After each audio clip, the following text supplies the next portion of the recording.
আমি আজকের এই প্রোগ্রাম থেকে বাংলাদেশের অন্তর্বর্তী সরকারের প্রধান উপদেষ্টা ডক্টর ইউনূস সাহেবকে স্পষ্ট ভাষায় জানিয়ে দিব, এই ফ্যাসিবাদ বিরোধী আন্দোলনে জমিয়তের হাজার হাজার নেতাকর্মী মাঠে কাজ করেছে, যুব জমিয়তের নেতাকর্মী মাঠে কাজ করেছে, ছাত্র জমিয়তের নেতাকর্মী মাঠে কাজ করেছে এবং শহীদ হয়েছে।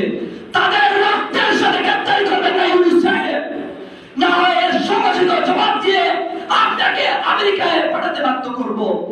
এই বাংলাদেশ থেকে আওয়ামী লীগকে নিষিদ্ধ করা হয়েছে, এখন সময় এসেছে 2013 সালে এই হেফাজতের যে নেতা কর্মীদেরকে হত্যা করা হয়েছে তাদের বিচার করুন।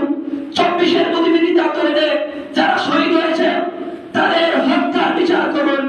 24-এর কোন হত্যা যেই ফ্যাসিস্ট করেছে সেই ফ্যাসিস্টের প্রত্যেকটি দোষীর বিচার করুন, অন্যথায় এই বাংলার অপমান সাধারণ তুই ইউনূসকে 1 মিনিট গতিতে থাকতে দিবে না।